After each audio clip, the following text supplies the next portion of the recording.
Carloca. Aqui, na verdade, essa entrevista é o seguinte, eu estava com muita saudade de você, aí dei um jeito de marcar uma entrevista. Olha que desculpa boa. Não, porque primeiro, eu vou, por onde que a gente vai começar? Vamos lá. Eu queria, porque é o seguinte, essa é a Leila Entrevista, né, gente? Muita gente chama ela de Leila Entrevista até hoje. Até hoje. E hoje eu estou conversando com ela, mas não é uma entrevista porque eu não sou uma entrevistadora, eu sou uma conversadora. Você é uma comunicadora. O que você fizer na área de comunicação dá certo. Exato. Então, acho que eu vou começar perguntando o seguinte, você mexe com o quê? Humberto Werneck. Porque o Humberto, que é seu primo, uma vez a gente estava voltando de Tiradentes, no festival literário, e ele falando das expressões mineiras, né? E que ele falou que uma das que ele mais gosta é essa, você mexe com o quê? É muito bom que é isso. Deliciosa, né? Ô Cris, com o que eu mexo? Eu faço palestras nesse Brasil todo. Você mexe com as pessoas. Eu mexo com as pessoas. Que é isso no final das contas, né? Eu acho assim, a coisa que eu mexi, que mais me encantou na vida foi entrevistar. É a coisa que eu mais amo fazer.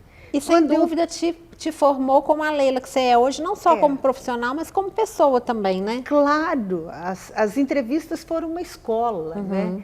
Então, assim, eu deixei o programa de entrevistas, mas eu continuei com essa vontade de entrevistar. Então, eu faço palestras, que é uma coisa que eu gosto muito, mas eu sinto falta demais da entrevista. Então, qual foi a solução que eu achei? Os livros que eu escrevo, a não ser o último, que é um livro de cartas para minha mãe, mas todos os outros, e o Nós também, que é uma troca de cartas, de e-mails, os outros todos têm entrevista. Eu estou fazendo um livro agora que eu estou entrevistando meio mundo, né? Então, o que eu mexo é com a palavra e com as pessoas. Exato. E sobre o que é esse livro que você está fazendo, que você está entrevistando meio mundo? Olha, você sabe que às vezes as pessoas me perguntam, os próprios entrevistados, e eu não sei responder. Isso é tão maravilhoso. Porque o que eu estou fazendo é o seguinte, eu leio uma coisa de uma pessoa. Eu li um livro de um psicanalista inglês que ele fala sobre a compulsão que a gente está vivendo pelo fazer, que a gente não para mais. Nossa, nem fala. Eu criei uma comunidade com uma amiga que chama Fantástica Fábrica de Domingos, que é exatamente em busca do contrário disso. Olha só que interessante. É isso, que é o que ele fala, não tem lacuna, não tem gap mais. Você não fica à toa, você está sempre até com um livro. Se for ficar, é com um livro, você não fica à toa. Não fica, minuto nenhum. Eu dou o exemplo do elevador, a pessoa vai subir 8 andares. Ela tira o celular da bolsa porque é muito tempo para ficar sem fazer nada, né? Então eu fui atrás desse psicanalista, fiz uma entrevista com ele lá no consultório dele em Londres. Depois fui atrás do Mia Couto, em Moçambique, porque eu queria que todas as entrevistas fossem no lugar da pessoa, nada online. Então você mexe com viagem também. Eu mexo com viagem demais. Porque você adora viajar, né? Adoro. Isso é uma coisa viajando mais. À medida que eu vou envelhecendo, eu acho que quanto mais eu envelheço, mais necessidade eu sinto de me movimentar, né? Geograficamente também, mas não só. E então, o que eu quero dessas pessoas são reflexões sobre a vida, né? O livro tem até título já. Eu quero que ele se chame O Nome Disto é Vida. Ai, lindo. Né? Então, um fala sobre depressão, outro fala sobre a falta de pausas. É muito bom. Quero ir atrás do Christian Dunker em São Paulo, que é um psicanalista que eu amo. Eu fiz uma conversa com ele é maravilhoso. Eu fiz um trabalho com ele para acho que foi para o Senado, não lembro mais, estou na menopausa. Foi para alguma coisa... Espera até chegar na pós-menopausa. Não, já estou na pós-menopausa, já estou lá. Foi para alguma coisa para o Sesc, Senac de São Paulo, foi uma aula. Eram vários temas relacionados à longevidade. E aí, a gente fez uma mesa juntos, ele e um outro. Eu falei, meu Deus, eu e Christian Dunker, foi tão agradável. Ele é maravilhoso, você vai amar. Eu sou encantada com ele, acho ele brilhante. Eu também acho ele brilhante. E então é isso. No maravilhoso. Momento, eu estou mexendo com isso. Está mexendo com a vida, né? Eu acho que esse sempre foi um tema, acho que esse sempre foi o seu tecido, a sua matéria-prima, né? Assim, e de uma certa forma, acho que é onde a gente se encontrou, né? Foi, Cris. Porque a gente não se encontrou na comunicação. Eu era publicitária, você jornalista, e a gente se encontrou nos livros, nas lojas de roupas, porque a gente gostava de, né? A gente sempre gostou de se vestir bem. E eu acho que eu gosto da coisa da vida. Eu hoje vim assim para te receber na minha casa. Eu estreando roupa para receber Cris Guerra, Guerra barra Paz. Maravilhosa. Mas eu acho que eu fiz um movimento contrário de você. Que eu acho que você tem um olhar muito interior para a vida, assim. Você olha muito para dentro de si e busca os temas e as pessoas que te impactam. E eu estou fazendo isso agora. Comecei aos 52, né? Porque eu sempre falei muito de mim. Eu sempre tive muita facilidade, né? Leonina, né? Liga a câmera aí que eu vou falar e escreve, né? Então eu tô aprendendo a ouvir as histórias. Isso para mim ainda é um grande aprendizado. Que é maravilhoso, né? Ouvir histórias, para mim, é das coisas mais fascinantes. E você aprendeu isso com a sua mãe? Foi. Porque a sua mãe era uma grande contadora de histórias, né? E a gente se reunia muito na cozinha de Araxá para conversar. E eu achava aquilo maravilhoso, né? Eu estava vendo agora, eu fui lá no lugar onde eram as Torres Gêmeas, né? E agora, junto com o Memorial e tudo, tem um shopping center. E aí eu estava andando lá no corredor, estava esperando o Fernando, meu marido, que tinha ido ver um negócio de um computador. E aí eu vi, assim, umas pessoas na porta de uma loja, de um espaço, e estava escrito, "What's your story?" Olha que legal. Qual que é a sua história? Aí eu falei, eu quero ver o que é isso. E é um jovem professor de inglês, que ele é fascinado pelas histórias das pessoas. Uma vez ele parou no Starbucks e ficou perguntando às pessoas, como que você resumiria a sua história? E aí ele criou esse espaço que é itinerante, ele já passou por várias cidades dos Estados Unidos, e as pessoas passam lá e deixam num parágrafo, numa frase, num pedaço de papel. Uma sinopse da sua história. Uma sinopse da vida. Nossa, gente. E aí enche a parede daquele espaço e as pessoas passam, escrevem, leem as outras histórias. Eu não esqueço que tinha um que escreveu só assim, eu tenho 64 anos de idade e ainda não encontrei minha história. É lindo isso, né? Então assim, eu acho tão bonito você ouvir histórias, encontrar histórias, aprender com as histórias, né? Eu sou encantada. E se a gente for pensar, a vida é feita disso. Quando a gente é criança, a gente ouve uma história, ou lê um livro, um livro infantil, alguém contando uma história para a gente dormir. Aí, quando a gente vai assistir televisão, a gente ouve a história de outras pessoas, seja real ou seja fictícia. Você vai numa palestra, vai assistir um TED, é alguém que vai contar uma história e a gente continua contando história. A vida, na verdade, nós somos pequenas Sherazades. Não, a gente é o rei, né? Ou isso, alguém é a nossa Sherazade, né? E eu acho que você tem esse papel, assim, de 1001 Noites, de buscar as histórias e trazer as histórias reais. Ontem eu vi no Instagram uma senhorazinha, um vídeo curtinho, de 1 minuto e pouco, parece, e de uma cidadezinha do interior de São Paulo. O nome da cidade eu achei estranhíssimo, que é Bofete, que é uma sonoridade perigosa, né? Eu não sei se fala Bofete. Bofete. Eu não sei se é vogal é fechado ou aberta, mas de qualquer maneira. E desde ontem à noite eu estou com essa senhora na cabeça. Já procurei, sei que fica 2 horas de São Paulo. E o que ela faz?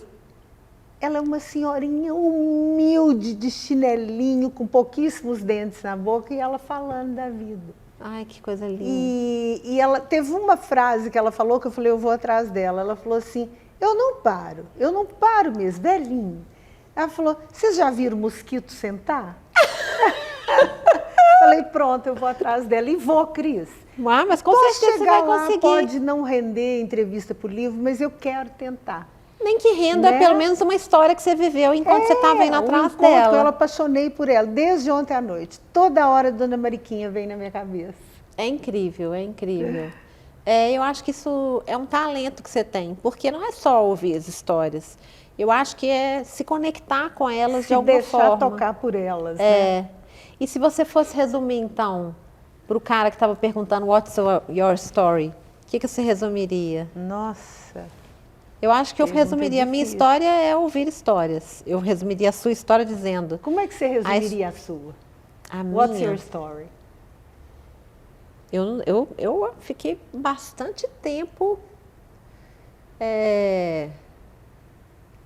Eu acho que a minha história ela tem muito a ver com as minhas perdas me constituem para tudo que eu estou encontrando, assim. Que É um pouco interessante. isso. Eu acho que as minhas perdas elas me construíram mesmo, porque elas me construíram um olhar para a vida muito mais ávido e feliz e pleno, assim. Eu acho que eu aprendi a viver muito bem Aham. depois de ter perdas que me ensinaram a viver, né? Porque eu tenho uma muito amiga que fala interessante que se fosse fácil não seria vida, seria miojo, né? É, A Vera Iaconelli, outro dia estava ouvindo uma entrevista Vera dela. Iaconelli é outra Ela é maravilhosa, né? Maravilhosa. E ela fala muito desse mal-estar, assim, que a gente às vezes está buscando, que essa coisa da saúde mental, né? O que é a saúde mental? A gente fica com um ideal de perfeição, como se fosse assim, não, eu estou com ótima saúde mental, minha mente está muito saudável. Não, se você não estiver sentindo um mal-estar, eu acho que você está com algum probleminha. Exatamente, né? A gente já falou muito disso, né? Dessa felicidade ostensiva e exagerada, dessa tóxica, alegria, muitas vezes, né? Alegria fabricada, positividade tóxica, né? Tem que ter um mal-estar, tem que ter uma dose de angústia, tem que ter uma dose de melancolia, senão não é vida mesmo, né? E a Marta Medeiros fala uma coisa que eu amo, ela fala, a vida não é para dar certo, a vida é para ser vivida, né? E a gente fica querendo fazer uma asepsia da vida, né? Tirar tudo que dói, tirar tudo que é feio, tirar tudo que desafina. Fazer uma vida para casa Cláudia, né? Aí é vida de papel, né? Exato. É vida de revista ou é vida de rede, né? E então, voltando ao que você me perguntou, what's your story? Me veio um paralelo interessante na sua cabeça, que você veio caminhando, na minha cabeça do que você falou, você veio caminhando empurrada pelas perdas, porque tem gente que se imobiliza com as perdas, que se deixa paralisar pelas perdas. Para você, as perdas foram propulsoras, elas te fizeram andar. E você encontrou um punhado de coisas, que vamos chamar de vida, né? Ou que vamos chamar de história. Eu vim caminhando muito numa corda bamba, mas muito nítida, que é um amor desmedido pela vida e a convivência com a depressão, desde a adolescência. Né? Ou seja, já quebramos um mito aqui, né? Porque muita gente acha que depressão é não ter amor pela vida. Nossa, né? É uma sede de viver. Eu estava entrevistando o Andrew Solomon, que escreveu O Demônio do Meio-Dia, lá na casa dele, em Nova York. É uma pessoa, né, gente, que entrevista pessoas. Pessoas assim. Não, isso é para o livro agora. Sensacional. E uma pessoa maravilhosa. Ele deve ser mesmo. Eu fiquei encantada com ele, encantada. Numa mansão no Vale do Rio Hudson, perto de Manhattan, né? Ele mora em Manhattan e tem uma casa quase bicentenária. E ele com o marido dele, o John, que é uma simpatia de pessoa também. Eu acho que eles se conheceram no Arizona, numa sessão de autógrafos do livro dele. Olha que legal! E um casal maravilhoso. E o Andrew fala que ele, nos momentos em que ele não está tendo a depressão, ele tem um amor tão grande pela vida, um apego tão grande pela vida, e eu acho que é isso que eu sinto, sabe? Então, é assim, eu, por exemplo, eu vou a Araxá, minha família foi encolhendo, né? Perdi muita gente, muita gente. Dos meus 5 irmãos, 3 se foram. Nossa! Mas agora eu vou, tem meu irmão lá em Araxá, que tem bisnetos. Ai, que delícia! O André e a Paula. Quando eu estou com eles lá, de vez em quando eu paro e falo assim, uai, e a depressão? Porque eu estou tão extasiada com a vida que eles trazem para mim, é tão bom, é tão bonito, que são momentos assim de amor intenso pela vida, né? E eu acho que a gente tem que buscar isso. A gente são altos e baixos. E eu acho que se eu não tivesse essa convivência, que foi precoce o começo dela, com a depressão, eu não teria feito 1.600 entrevistas, Exatamente. eu não teria escrito, né? A gente não teria trocado os e-mails do nosso livro. Sem dúvida. Porque só as perdas te constituem, minha depressão me constitui em grande medida, mas você não vai falar, eu sou a Cris Perdas. Claro eu não que vou falar, eu sou a Leila Depressão. Não são nossos sobrenomes. Não são. São partes constitutivas. Exato. Mas... E a gente caminhou. E continuamos caminhando, né? A gente mexe muito. A gente mexe bastante. Com muita coisa. Você mexe com o que? Olha, não sei, eu só sei que eu mexo. A Carla falou, entrevistei a Carla Madeira, né? E foi mais uma entrevista desafiadora para mim, porque a Carla foi minha diretora de criação durante anos, amiga, uma pessoa com quem eu aprendi a escrever muito, né? E depois eu virei escritora por acaso. Um dia ela me chamou para escrever o prefácio do livro dela. Eu falei, agora eu virei a pessoa que escreveu o seu prefácio. Que livro! Maravilhoso, que né? Livro. E aí ela estava contando, assim, e foi um momento até na entrevista que eu até puxei um pouquinho da nossa história. E ela estava contando para as pessoas na plateia, porque foi durante o Conexão Empresarial, então tinha público. E ela falando, gente, vocês não sabem tanto que a Cris é divertida e tal. E aí ela falou uma coisa muito legal sobre as perdas, né? Ela falou que a vida insiste, né? A vida ela é muito forte, ela volta, ela continua. Não lembro o verbo que ela usou. E eu acho que isso é muito fundamental, né? Eu acho que nos momentos em que eu estava, principalmente depois da morte do Gui, que eu me lembro muito de uma tristeza profunda, mas vendo o Francisco crescer, que é um grande impulso, eu via também o mundo continuar. Então, eu acho que quando o mundo continua, a despeito da sua dor, você olha e fala, eu vou ter que me mexer, né? E isso é bonito também. Acho que o movimento da vida, independente do seu movimento, quando você vê que a vida continua, você fala, opa, peraí. Ou eu vou estacionar nesse lugar e vou ficar uma pessoa só. É isso que eu percebi quando eu estava ainda muito mergulhada no ó vida, ó azar, né? Eu falei, se eu ficar aqui, ninguém vai lembrar de mim, a vida vai continuar. Né? A vida tem essa força de continuar, né? Então, às vezes a gente tem que pegar um jacaré nela, né? É isso mesmo. E você não aceitar essa convocação da vida, né? Eu acho que te faz construir montanhas e montanhas de amargura, de azedume, às vezes de rancor, né? E isso não leva a lugar algum, né, Cris? E eu acho que, eu tenho pensado muito sobre as pessoas que a gente vai perdendo ao longo do tempo. Envelhecer um pouco isso, né? Outro dia eu fui no velório do tio Geraldo, que é o viúvo de uma grande amiga da mamãe e com quem eu convivi muito. E eu cheguei lá, chorei muito, mas estava todo mundo rindo, fiquei pensando muito nisso, assim. Ele tinha 85 anos, viveu bem e ele... Na verdade, ele morreu de repente, sozinho em casa, mas ele foi ao clube de manhã. Eu falei, gente, que morte abençoada. Foi ao clube no mesmo dia que, né? Então, eu fiquei olhando e pensando assim, uma despedida é muito triste para quem fica, mas também é uma comemoração da vida daquela pessoa, né? Então, a gente pode encontrar esses extremos, esse outro lado sempre nas coisas. Mas eu achei que eu fosse ficar mais forte, eu não fiquei mais forte não, estou cada vez mais manteiga derretida. Né? Eu sou uma manteiga derretida, parece que eu choro mais do que quando eu era criança, é uma coisa muito louca. Mas tá bom, acho bom. Mas eu queria voltar para te perguntar quanto tempo de TV você fez e como que foi esse período, porque eu acho que muita gente deve ter curiosidade de saber isso também. Foram 20 anos de TV. E a TV que veio ao meu encontro, porque eu nunca pensei em fazer televisão na vida. Conta essa história. Nunca. Eu fui fazer jornalismo para fazer jornalismo escrito. E nem era jornal, porque eu não gosto de notícia. Eu sou uma jornalista. Eu também não gosto, normalmente elas não são boas. Ainda tem isso, né, Cris? Eu fui fazer jornalismo, na verdade, quando eu fui fazer jornalismo, eu já tinha feito notícia, é muito bom essa eu falava lá na Globo, eu chegava e falava, pelo amor de Deus, me dá alguma matéria que não tenha notícia. Né? Eu não gosto do factual. Também não gosto, não. Né? Eu gostava de coisa comportamental. Eu fiz letras, quando eu fui fazer jornalismo, eu fiquei na dúvida entre jornalismo e psicologia. Eu amo a área de comportamento. Eu também. Para mim é o mais interessante de tudo. Então, eu queria fazer revista, porque revista eu ia fazer matérias de comportamento, né?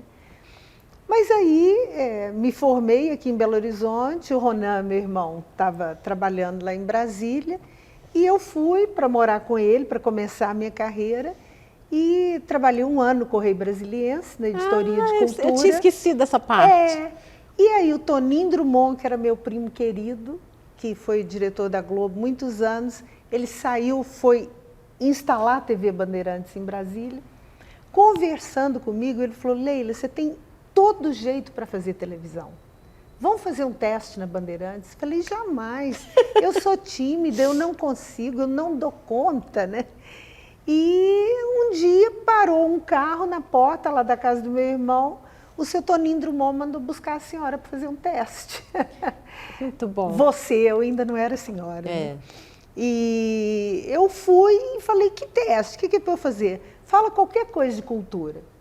Faz um comentário de cultura, qualquer coisa que vier na sua cabeça. Eu olhei para a câmera e falei: está contratada. Você lembra do que você falou? Lembro. Eles tinham feito uma espécie de circo voador lá na esplanada dos ministérios. Mas não acontecia nada lá, Cris. Não voava, não decolava. E aí estava lá, porque a vida cultural de Brasília nessa época era lamentável. Uma vez eu pedi... Adorei o adjetivo. E a minha chefe lá da Bandeirantes, que era ótima, Antonieta, ela falou: você pode fazer o que você quiser. Falei: eu posso fazer a anti-agenda cultural? Adorei. Aí eu fui no teatro, mostrei: esse teatro maravilhoso, construído assim, assim. O que está em cartaz? Nada. Agora nós vamos para a Concha Acústica, lugar de concertos, O que vai ter essa semana? Nada. Gente, e fui fazer Brasília é o lugar do ócio, então. Terminei no cinema falando: o que está em cartaz? Sexta-feira 13, parte 7. Então, sensacional essa pauta. Circo voador que não estava tendo nada também. Então eu falei sobre esse espaço que parecia com o circo voador do Rio. E falando que era um elefante branco, que estava ali na esplanada dos ministérios, fiz uma coisa mais... Mas tudo no improviso, não tinha texto nenhum, né? Mas eu custei, Cris, as primeiras matérias, isso aqui em mim endurecia tudo, eu não conseguia falar de tanta timidez. Então, aí é uma pergunta. Eu sempre achei que você é uma pessoa espontânea. Como é a sua relação com o roteiro?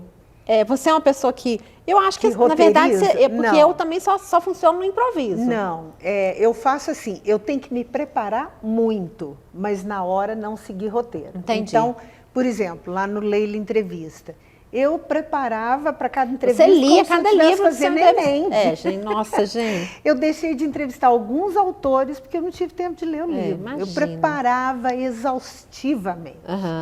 Eu lembro uma vez que eu fui entrevistar a Regina Duarte, até aqui para a Biblioteca Pública eu fui, porque não tinha internet ainda e eu queria saber, eu não queria falar de novela. E aí eu fui e sabia tudo. Ainda levei um vidro de doce de leite para ela, mas ela estava tão blasé que eu quase peguei o doce de volta. Ela já anunciava quem ela seria no futuro. Já tinha ali alguns indícios. Depois a gente fechou o diagnóstico. Eu fui deselegante agora falando doce, mas enfim. Eu preparava demais, mas eu punha às vezes até alguns tópicos no papel, deixava aqui no colo para me dar segurança, mas eu não olhava. Daí é que vem a expressão cola. Cola fica no colo. Colado aqui. Então eu acho que uma boa entrevista ela é feita disso, de preparar muito e na hora esquecer, entre aspas, o que você preparou. Porque é engraçado que a gente encerrou esse bloco, então eu vou contar para você no próximo bloco o que é engraçado.